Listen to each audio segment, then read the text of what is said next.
Do you really know if you can or cannot afford how you are supporting your adult? Do you know what you really can afford? And let's assume that the math is good, right? And you have actually budgeted this, not that you're just kind of squeezing this in.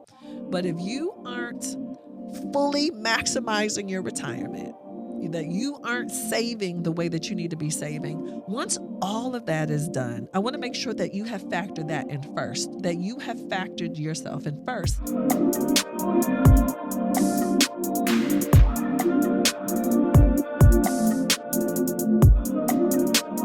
Okay, parents, I have a question for you. How do you know when it's time to either A, completely stop financially supporting your young adult, or at least to begin to cut them back, right? And I know you're like, oh, Jini, why are we talking about this? Because you know it's time that we talk about this. So once again, I am Jini Thornton, and I am so grateful that you are here with me for another episode of the Thank Me Later show with me, your host, Jini Thornton, where we help you master your money and transform your life. So if this is your first time checking in with us, thank you. We really appreciate it. Now, if you have listened to several of our podcasts, we have a lot of content out there for you. We appreciate that too, but we want you to like our content, certainly want you to share, and please subscribe. Because if this does not pertain to you, I promise you know somebody that this segment or another segment absolutely pertains to. So again, thank you for tuning in. And let me tell you the reason why we're talking about young adults today. So I had a meeting just about a week ago with an executive. I'm not going to say where she worked. And she was telling me about how her young adult son, graduated from college with a degree in engineering, right? Doing really, really, really, really, really well. Graduated, great job. But then she started telling me about all of the bills that she's still helping to pay for her son. And I'm thinking to myself, this just does not make any sense to me. But I could also feel how she was conflicted by it. Like there was a part of her, her son was still kind of pulling on her heartstrings, that mommy role. But there was the other piece of her, the business side of her, that it did not make sense to her. But she had not made the transition yet. And so to all you parents, I want you to know, I hear this all the time. And maybe because I'm listening for it a little differently, I'm the parent of 2 adult sons. My sons are 30 and 34. So I know what this means to be in this new phase. You don't have children anymore. We have adults. But a lot of us have just gotten into this routine of financially supporting our adults. I'm not going to call them our kids anymore, our adults, just because a lot of us, we can. And because it's just a habit that we've gotten used to. But I want us to kind of step back and kind of look at this a little differently. So got a few things that I want you to consider. But before I do that, first of all, I just don't want you to have an emotional reaction to what I'm talking about. Because a lot of times people automatically are like, Jini wants me to cut my kid off. I'm not saying that. But what I am saying is, do you really know if you can or cannot afford how you are supporting your adult? Do you know what you really can afford? And let's assume that the math is good, right? And you have actually budgeted this, not that you're just kind of squeezing this in. But if you aren't fully maximizing your retirement, that you aren't saving the way that you need to be saving, once all of that is done, I want to make sure that you have factored that in first, that you have factored yourself in first. Because parents, I know that this is different. This is the first time in our lives since we've had kids that we actually now are putting ourselves first and not our children anymore, or not our young adults anymore. So we're in a new place, so we have to kind of approach it a little differently. So I have a few things that I want you to consider. I got a few facts that I want to share with you, then a few things that I want you to consider. Number one, 52% of young adults between the ages of 18 and 29 are living at home with their parents back home. I said 29. 18, I get that, but 29 years old, 52%. 79% of parents provide some form of financial support to their adult children. helping them cover the basics. This could be like cell phones, health insurance, even rent. 79% of parents. 50% of parents reported that supporting their adult children has delayed their ability to save for retirement, with some delaying it up to as much as 5 years. So 50%, okay, half of y'all out there, because you're helping your kids, it is impacting your retirement, or maybe you want a new car, you want to upgrade your kitchen, you want to go on vacation, whatever your life it means for you. So here's a few things that I want you to kind of consider. And so you're like, Jini, why do you know so much about this? First of all, I told you I've got 2 adult kids. And then also maybe about a year and a half ago, 2 years ago, did this project. It's called Take Care of Your Damn Self, right? How to graduate your young adult off your parent payroll.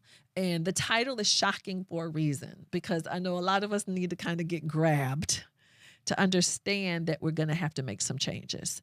You can go to thankmelatermoney.com to purchase this. Maybe you need it. Maybe you need to buy it for someone that you care about as a gift. But some of us need a little bit of support in this area, and that's okay. No issue with that at all. So here, a few things I want you to consider as you're making some changes with how you're going to deal with your adult children and money. Okay, remember I said adult. This is not your sweet 11-year-old. Not talking about your baby. I'm literally talking about your adult. Number one, I need you to acknowledge that they're adults now and that they're not children.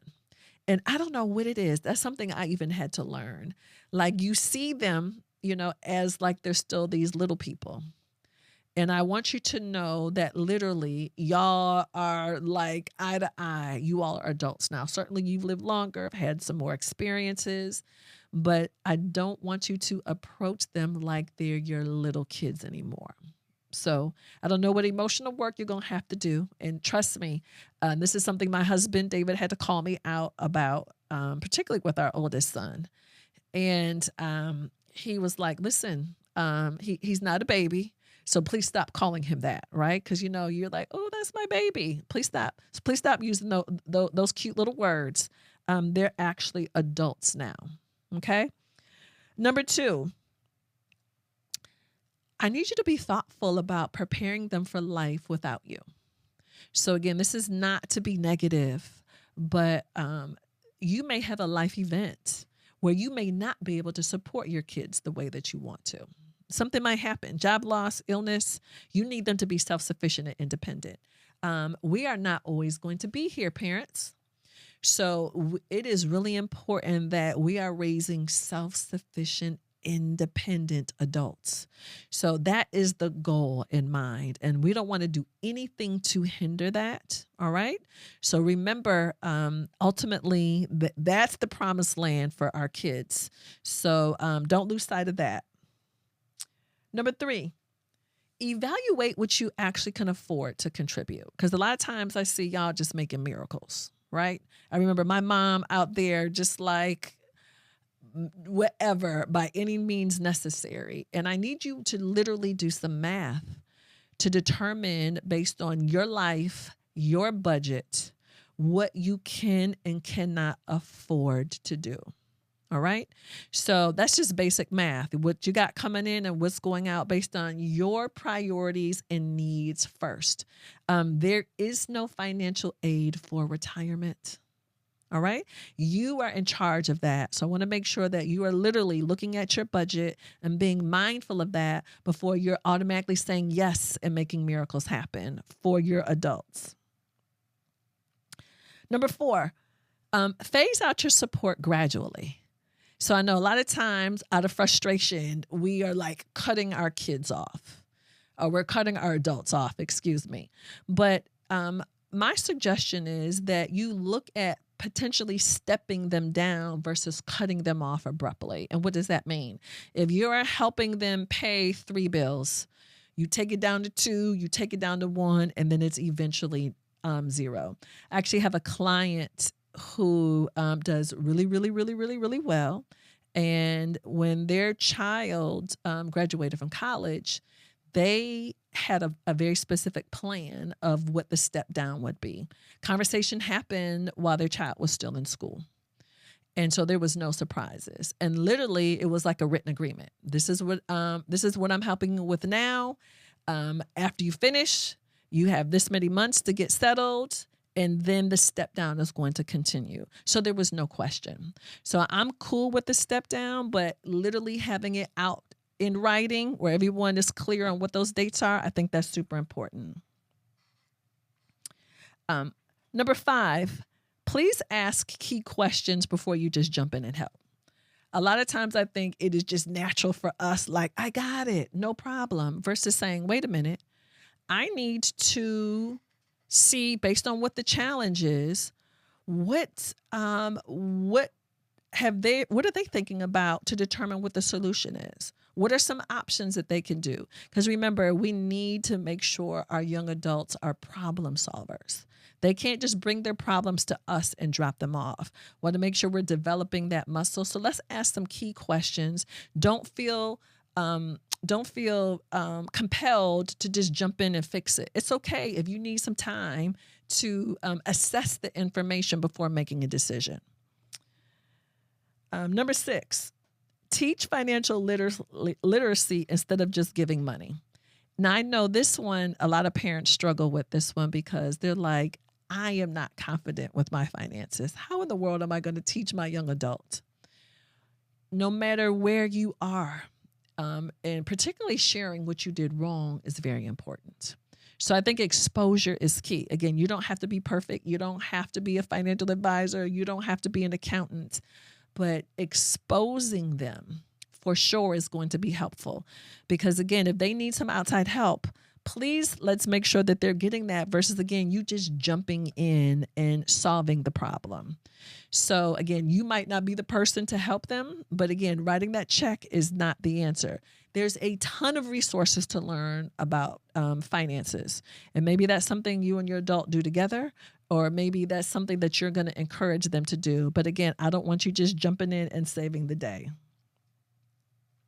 Number 7, one of my favorites, make your support conditional, particularly based on a certain outcome. When you do this, then I'll be willing to do this for you. You know, when you save $1,000, I will meet you 50 cents on the dollar and I'll give you $500. You follow what I'm saying? Like, allow them to have some skin in the game. Again, y'all are always just diving in, fixing things for them. They need to have some conditions that need to be met because that's the way the world works. You're running your household one way and the world works completely differently. All right. They need to make sure that they are skin in the game and have some results. Okay. 8, be aware of legal and liability risks. And you're like, Jini, what are you talking about? This is really important in the context of car insurance. I see parents do this all the time. Your young adult now is potentially living out of state. They have finished college, and to save money, you still have the car insurance in your name. Certainly, it probably is cheaper, but guess what that means? You are willing to take on all of that risk and liability if something happens, meaning if they get in an accident. So you want complete separation from that. You want that policy in their name. And also, too, you're probably not even following the rules. The way that it works is if you have, say, I live in Atlanta. I have a child that lives in Houston. So if I still had my son on my car insurance, legally, I can't do that because the insurance should be attached to where the car is garaged, meaning that if the car is housed in Texas, that's where the car insurance needs to be. And I see parents doing this all the time to help. Their child is in another state, they've graduated, have moved on, but they're still on your insurance in the wrong state. You're accepting all the liability, but you're the only one with something to lose. So please take that really, really seriously. Same thing too. If they have their own apartment, lease in their name, not your name, renter's insurance in their name. You want to have that separation in the middle because, again, you're the one who has everything to risk. They don't. Number 9, Support their entrepreneurial dreams responsibly. So what do I mean by that? I mean, I am so excited about all of our young adults who are out here, dreams of entrepreneurship. Some of them get into it, and others out here playing around. I see too many parents funding their young adults' dreams. So what I'm saying is, if you have decided, okay, my support is I'm going to allow my young adult to stay at home for a year or 6 months while they're building this business. All right, then you need to literally have a starting and end date for the time that they're going to be home. Maybe they need to still be contributing something, not having any skin in the game. If you are financially giving them some money for their business, what are the terms? But I just see parents pouring money into their kids' ideas.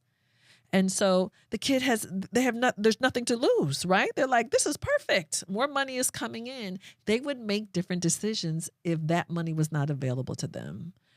And that's what entrepreneurship is all about. So again, treat it like real business. Treat it like it's somebody that you're not related to. How would you have these written terms and conditions on what the support for them would be? All right, number 10, help them build credit on their own. So super important that they do that. So I know a lot of times we are adding them on our credit cards as additional users. That was fine when they're in school. It's very important that they stand on their own.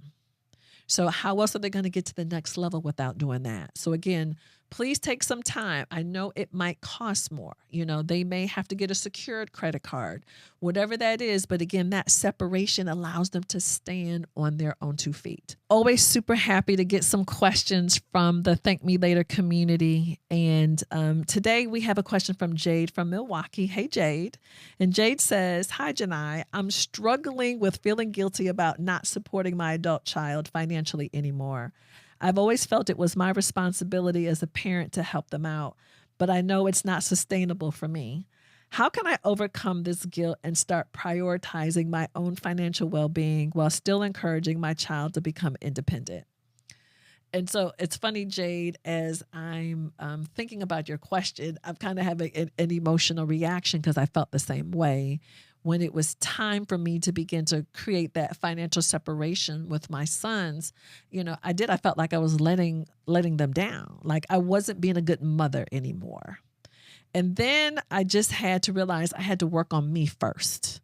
Before I could really deal with my kids first, I really had to deal with myself first to say, listen, I'm in a new phase of life.